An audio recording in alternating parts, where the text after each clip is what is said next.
What is going on, everybody? Thammagotcha here, and welcome into another video. We're going to be hopping into the Great League Remix, and I know it's been a hot minute since I put anything up, but with the whole lag situation, me being super sick with an infection and everything, and my fiance being pregnant, we are about 1 month away from having our next baby, so it's been a little crazy over here on my side, which is why you haven't seen a video from me lately, but I'm going to try to upload as much as possible going straight forward from here.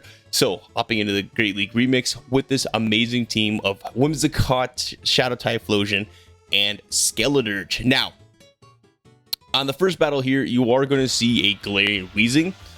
Testing out this team, just do a small minor tweak, as you might see here. A little bit rusty from not playing too much, but we made this team really work, as I was seeing a whole lot of steals and a whole lot of other things.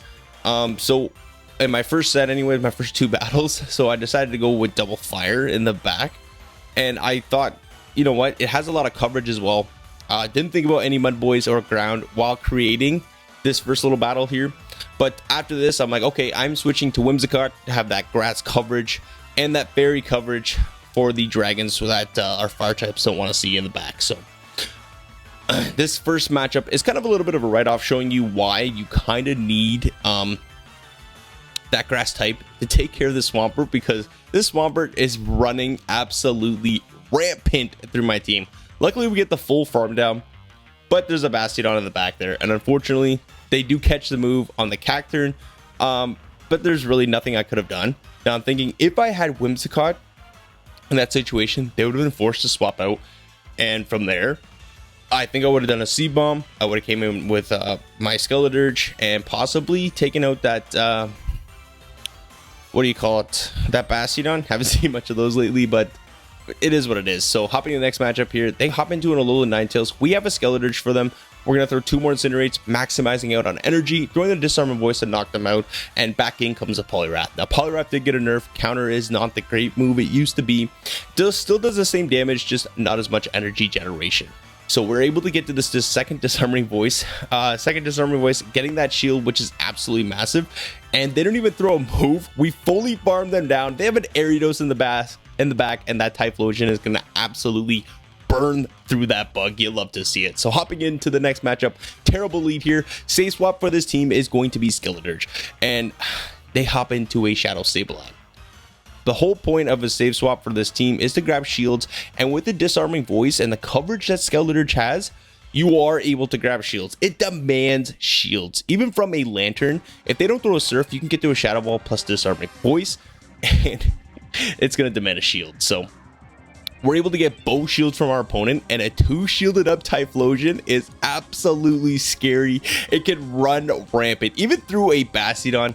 But they send back in the Ariados. I'm going to go for the Blast Burn there. Nice catch by my opponent. But from here on out, I just need to double up on that Blast Burns or throw the Thunder Punch plus Blast Burn combination. Going to shield up this move. Even though it is resisted, Typhlosion is very, very glassy, and we will get knocked out to kind of a single move. But they weren't getting to another one before we get the farm down, or we had the Thunder Punch plus Blast Burn. So good game to my opponent. Another bad lead here. Whimsicott not really catching the leads after seeing that Swampert, and now out comes a Swampert. So gonna get to the Shadow Ball before they get to the Hydro Cannon, because they decided to stay in a little bit. So Shadow Ball demands that shield, which is absolutely perfect for me.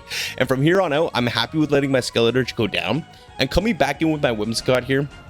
I'm going to overfarm just a little bit, just to burn the Switch Clock timer and to get a little bit of energy coming out of this matchup here, because C-Bomb is going to be neutral against that Nidoqueen, and I do want to kind of put a little bit of damage on that Shadow Nidoqueen. For one, I can't really incinerate it down from full health without getting Poison Fanged and then Poison Jabbed all the way down.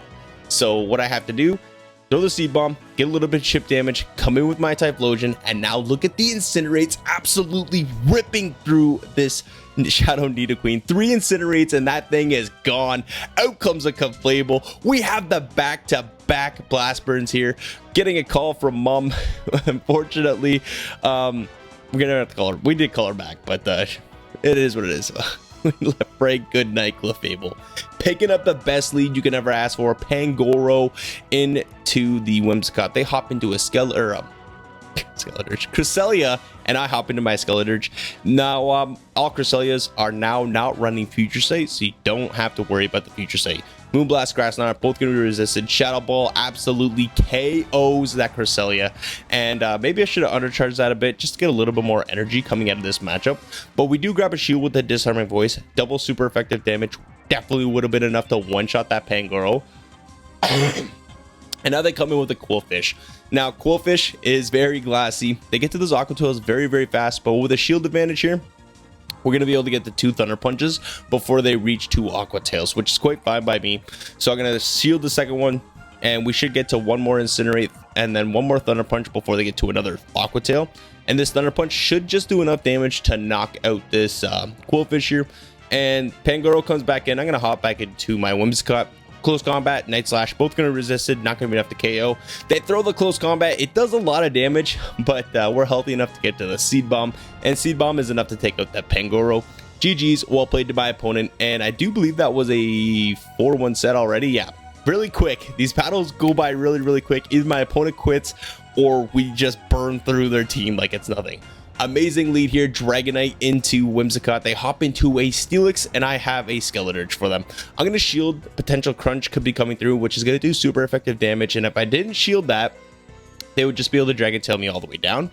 So I'm going to go for the Shadow Ball here. We do grab the shield, which is quite fine by me, and from here, I'm going to shield this move up, and I don't think they're going to be able to make it to 2 crunches, so I'm just going to go for the full farm down here.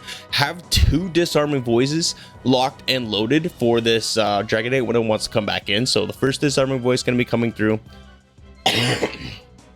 That grabs a shield from my opponent. Second Disarming Voice. Maybe I should have went for the Shadow Ball. Shadow Ball would have clean one-shot them, but that gets them very, very low. And now out comes a Bastiodon, and this is kind of scary. But Typhlosion with the Blast Burn coming in. That does a lot of damage to that Bastiodon. Incinerate damage coming in hot. And, you know, I have to come in with my Whimsicott here, or they're just going to get free energy if I come in with the Skeledirge, and there's really no point in me doing that. So Flamethrower, I know is not going to be enough to one-shot. I know they don't have energy on that Dragonite, so all I have to do is make sure I throw in between their smackdowns there, and then farm down the Dragonite. Whimsicott and Typhlosion, Bastiodon counter confirmed. GG's, well played. Hopping into the next matchup here, a load of Ninetales on the lead, and they hop into a Dragonair. Quite fine by me. Gonna throw the Disarming Voice here, and I only have 2 more Incinerates before my next Disarming Voice, so they can't farm me down.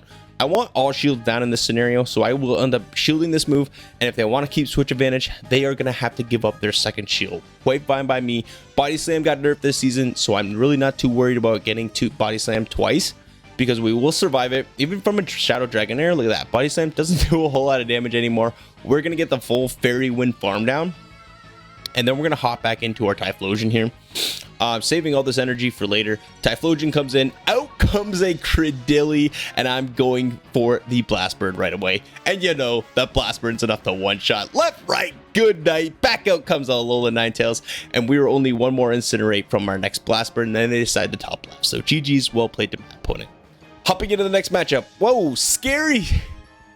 Scary lead here. This is a Dusknoir, and I don't have a solid response to this. So I will shield up the Shadow Punch here. I'm going to throw 1 and then the Seed Bomb. Seed Bomb should just do enough damage for me to Fairy Wind it all the way down. So they are going to shield themselves. Unfortunately, I'm going to have to shield again, I think. Yeah, so I double shield my Whimsicott, which is honestly, I don't really like doing that. I do like to save shields for Shadow Typhlosion. But in this case scenario, Astonishes are going to absolutely shred through my Typhlosion here. So now all shields are down. I come in with my own Typhlosion. They have their own Typhlosion. I'm going to get to this Thunder Punch, and I'm hoping whatever is in the back is going to be weak. But there's a Stinky Binky, and if you see a Carbank in the back, it's game over. If you don't have your Whimsicott alive to deal with the Carbank, there's really not a whole lot you can do. Even a Seed Bomb from that health range wouldn't even put it. It just put it the yellow health, and I would have a really hard time dealing with that. So, unfortunately, GG's, well played to my opponent. On to the next game here. They hop into a Driploon after having a Machamp. I'm going to throw 9 Fairy Winds and then go for the Moonblast here. Moonblast is going to do massive damage. I'll grab a shield, and then I hop into my Typhlosion. This is probably 90% going to be an icy win. I do decide to respect the Shadow Ball anyways, just because I know I can outpace here to the Thunder Punch. Thunder Punch is going to inflict massive damage, and it takes them out even though we are in a down 1 attack stage. Thunder Punch on a Shadow Typhlosion, it is insane. I'm going to wait my switch clock timer out after getting knocked out by the Machamp here, just so we don't get hard locked in here, and I'm just going to go into my Skeleturge actually. Skeleturge has a great matchup against Machamp, just because we resist the cross shops and it takes 7 to get to a Stone Edge. They hop into a Charger Bug. We're able to Shadow Ball that thing left, right, good night, and they top left as well. So Machamp didn't really want to see my back line or, sorry, my back Pokemon or my front Pokemon. Speaking of Machamp, there is another one on the lead here, and they hop into a Drifloon. I'm going to play this one just a little bit different. I'm going to hop into my Typhlosion here. I go for another Incinerate, which they let me have a full Incinerate. Now we're at the back-to-back. I'm gonna throw the first one here, and then I'm gonna throw the second one right away. The game is not letting me. I was very frustrated. I thought they fixed it, but they didn't. Very frustrated there. But we grab both shields, and now Skeleturge with a 2-shield advantage. Hopefully should be enough to take out this whole game. So Ice Wind gonna be coming in. I'm gonna throw the C-Bomb right away. I don't want them to get to another Icy Wind and me to have to take any Astonish damage. So then I come into my Skeleturge here. They hop into a Machamp. I'm going to throw this Disarming Voice right away here. They threw 2 Powder Snows. So I should be able to get to a Shadow Ball. Shadow Ball on the CMP tie. So that was 6 altogether. So I know this is just an Icicle Spear. I shouldn't be shielding this, but I do anyways, just in case I miscounted or the game kind of lagged out here. And I knew they weren't going to make it to an Earthquake anyways, and we're end up taking that game anyways. So another 4-1 set here to end the video off. So thank you all so much for being patient, and thank you all so much for keeping being subscribed still. If you haven't already, hit that sub button because it really helps with the like button, or it really helps with the channel. Hit that like button if you haven't. Hit the like button if you like the video. Comment if you want to see anything in the future. We'll see everybody in the next video. Sorry, bye.